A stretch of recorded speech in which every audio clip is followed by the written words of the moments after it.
वह minus training centre का hall. Neeraj, Ayesha और बाकी टीम एक टेबल के चारों ओर बैठे हैं। एक बड़ी स्क्रीन पर इंटरनेशनल ब्रांड का लोगो चमकता है। Influence x, become the face of a new era. Neeraj कहता है, आर्यन, ये तुम्हारे लिए गेम चेंजर है। 3 साल का कॉन्ट्रैक्ट, करोड़ों का डील और ग्लोबल फेस बनने का मौका। आयशा एक कागज बढ़ाती है, बस साइन करो और अपनी असली जिंदगी को पीछे छोड़ दो। आरव रुकता है, मतलब ये कि कॉन्ट्रैक्ट की पहली शर्त है नो पास्ट अटैचमेंट्स। और आदिति, वो तुम्हारे अतीत का सबसे बड़ा हिस्सा है। बाद में माइनस कॉमन एरिया। आरव अकेले बैठा है, कॉन्ट्रैक्ट की फाइल सामने। उसे अपने पुराने दिनों की याद आने लगती है, जब आदिति उसकी नोटबुक पर लिख देती थी, तू भले ही आम है पर तेरे सपने खास हैं। आयशा आती है, तुम्हारा जवाब? आरव धीमे से पूछता है, अगर मैं ये कॉन्ट्रैक्ट ले लूं तो क्या मैं अब वो इंसान रहूंगा जिससे मैंने खुद से वादा किया था? आयशा उसकी आंखों में देखती है, तुम्हें इंसान नहीं बनना है, आइकन बनना है।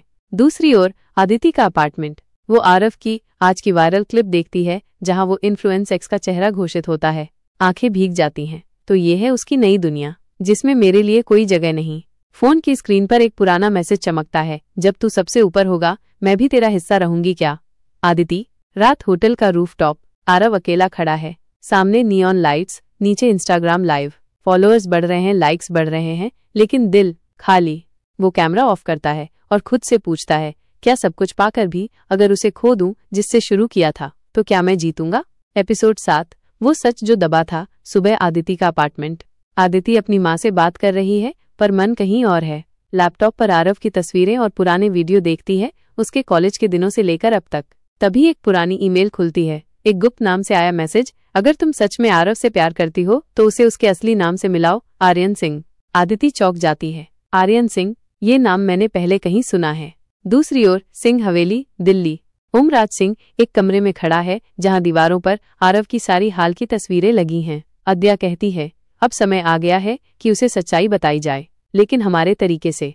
ओमराज, नहीं, अगर वो असली सिंह है तो सच तक खुद पहुंचेगा, और अगर नहीं तो वो इस नाम के लायक नहीं। शाम माइनस आरव का इंस्टा लाइव। आरव एक ब्रांड प्रमोशन लाइव कर रहा है। फैंस सवाल कर रहे हैं। तभी कमेंट में आता है, क्या तुम जानते हो कि तुम्हारा असली नाम क्या है? क्या तुम ओमराज सिंह के बेटे हो? लाइव फ्रीज हो जाता है। आरव चौंकता है। आयशा और नीरज भी देखते हैं, ये सवाल कहाँ से आ रहा है। रात आदिति और आरव की मुलाकात। आदिति एक फाइल लेकर आती है, ये देखो, तुम्हारे जन्म प्रमाण पत्र, तुम्हारी असली पहचान। आरव की आंखें फाइल पर जम जाती हैं। नाम आर्यन सिंह, पिता ओमराज सिंह। आरव धीरे से, तो मैं उस परिवार का हिस्सा हूँ जिसने मेरे माँ बाप को छोड़ दिया? आदिति, नहीं, उन्होंने तुम्हें बचाया, किसी और से छुपाकर, और तुम्हें ये सब जानने का हक है। एपिसोड 8, सिंह हवेली का बुलावा। सुबह ट्रेनिंग सेंटर। आरव पूरी रात सो नहीं पाया था।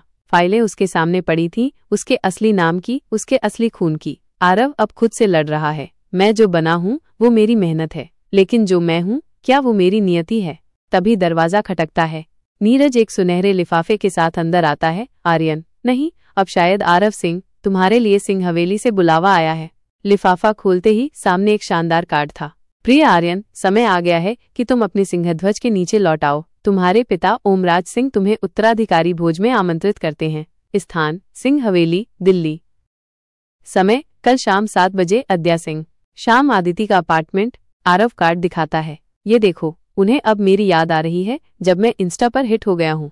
आदिति, हो सकता है इसमें सच्चाई भी हो, लेकिन ध्यान रखना, वो लोग सिर्फ भावनाओं से नहीं चलते, वहाँ हर कदम चाल होती है। आरव गहराई से सोचता है, मैं वहाँ जाऊंगा, लेकिन आरव बनकर सिंह नहीं। दूसरी ओर सिंह हवेली।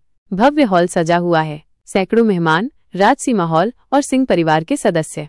अद्या सिंह धीरे से मुस्कुराती है, शेर लौटेगा, लेकिन हमें तय करना है कि वो हमारा वफादार बने या दुश्मन। ओमराज सिंह शांत है, पर उसकी आंखें किसी तूफान की तरह चल रही हैं। रात सिंह हवेली के मुख्य द्वार पर एक साधारण सा ऑटो रुकता है। उसमें से एक लड़का उतरता है। जीन्स, सिंपल शर्ट, आंखों में आत्मविश्वास। दरबान पूछता है, आपका नाम? वो मुस्कुराता है, आरव। बाकी सब अंदर बताएंगे। एक आम लड़का अब अपने शाही अतीत की दहलीज पर खड़ा है। क्या वो अपनी पहचान अपनाएगा या उससे टकराएगा? एपिसोड 9, भोज के पीछे का भेद स्थान। सिंह हवेली, दिल्ली। भव्य उत्तराधिकारी भोज। संगीत, शाही भोजन और रॉयल गेस्ट्स का जमावड़ा है। सिंह परिवार के सभी सदस्य एक एक करके मंच पर आकर भाषण दे रहे हैं। ओमराज सिंह मंच से कहता है, आज हम अपने परिवार के उस बेटे का स्वागत कर रहे हैं जिसने बिना हमारे नाम के खुद को दुनिया में साबित किया, आर्यन सिंह उर्फ आरव। सारे कैमरे आरव की ओर घूमते हैं। आरव मंच की ओर बढ़ता है। सब सोच रहे हैं वो झुकेगा, शायद माफ करेगा, या शायद खुद को सिंह नाम से जोड़ लेगा।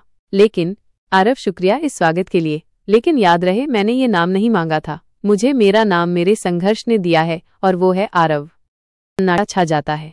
बाद में हवेली की पुरानी लाइब्रेरी अकेले में आरव को बुलाती है। तुम्हें लगता है तुमने बहुत कुछ देखा है, लेकिन असली राज अब तक छिपा है। वो एक अलमारी से एक लाल मखमली डायरी निकालती है। ये तुम्हारी माँ की डायरी है, जिसे हमने सालों तक छिपाकर रखा, क्योंकि ये हमारी विरासत की असल चाबी है। आरव डायरी खोलता है। पहली ही लाइन पढ़ते ही उसकी आंखें फटी रह जाती हैं। अगर ये डायरी मेरे बेटे आर्यन के हाथ लगे तो उसे पता चलेगा उसे सिंह परिवार से क्यों छिपाया गया। दूसरी ओर आदिति अपने अपार्टमेंट में, उसे एक अनजान नंबर से कॉल आता है। आवाज, आरव सिंह की असली कहानी जानना चाहती हो तो हवेली के तहखाने में जाओ, जहां किसी को जाने की इजाजत नहीं। Episode and text. एक डायरी ने एक नई जंग की शुरुआत कर दी है। अब आरव को सिर्फ पहचान ही नहीं, सच से भी टकराना होगा। एपिसोड 10, साजिश की तह में स्थान, सिंह हवेली लाइब्रेरी। आरव पुरानी लाल मखमली डायरी हाथ में पकड़े बैठा है। कमरे में हल्की रोशनी है। बाहर हवेली की रौनक चल रही है, लेकिन इस कमरे में बस एक सन्नाटा है। वो पहला पन्ना खोलता है। उसमें उसकी माँ अनामिका सिंह की सुंदर हैंडराइटिंग है। मेरे बेटे आर्यन के लिए, अगर कभी ये डायरी तेरे हाथ में आए तो समझना कि अब सच से भागने की जरूरत नहीं। आरव की सांसें तेज हो जाती हैं। तेरे जन्म से पहले हवेली में सब कुछ ठीक नहीं था। तेरा चाचा राघव सिंह हमेशा सत्ता के पीछे पड़ा था। मैंने जब तेरे पापा ओमराज से कहा कि राघव हवेली की विरासत पर नजर रखे हैं तो उन्होंने मुझे चुप करवा दिया। लेकिन जब तू पैदा हुआ, राघव ने पहली बार खुलकर धमकी दी, या तो लड़का मेरा वारिस बनेगा या ये औरत जिंदा नहीं रहेगी। आरव की आंखों में गुस्से और दर्द का तूफान आ जाता है। मैंने तुझे बचाने के लिए ये हवेली छोड़ी, एक साधारण जिंदगी चुनी ताकि तू सुरक्षित रह सके। पर अगर तू ये पढ़ रहा है तो समझना मेरी मौत कोई बीमारी नहीं थी, बल्कि एक प्लान थी। दूसरी ओर हवेली का तहखाना। आदिति अनजान कॉल के बाद चोरी छिपे हवेली के तहखाने तक पहुंचती है। दीवारों पर पुराने खून के धब्बे, जले हुए दस्तावेज और एक टूटा हुआ लैंप। उसे एक लोहे की अलमारी मिलती है। उस पर अंकित है case file Anamika Singh 2005 confidential. वो जैसे तैसे उसे खोलती है और अंदर हैं कुछ तस्वीरें। अनामिका की जली हुई गाड़ी, एक मेडिकल रिपोर्ट जिसमें लिखा है postmortem suspicious, traces of chloroform found. Aditi की आंखें भर आती हैं। इसका मतलब आरव की मां को मारा गया था और किसी ने सबूत छिपा दिए। रात हवेली के बाहर का लॉन। आरव तेज कदमों से बाहर आता है। उसके चेहरे पर आंसू हैं, लेकिन अब वो कमजोरी नहीं, आग बन चुके हैं। तभी अद्या पास आती है। तुम्हें डायरी मिल गई? आरव धीमे से कहता है, अब मैं जान गया हूँ कि मुझे क्यों छिपाया गया और किससे लड़ना है। अब मैं सिर्फ आरव नहीं, अब मैं आर्यन सिंह भी हूँ। लेकिन इस बार मैं सिंह हवेली को नहीं, सच को संभालूंगा। सिंह परिवार की साजिशें अब उजागर होंगी और आरव की जंग सिर्फ पहचान की नहीं, इंसाफ की होगी।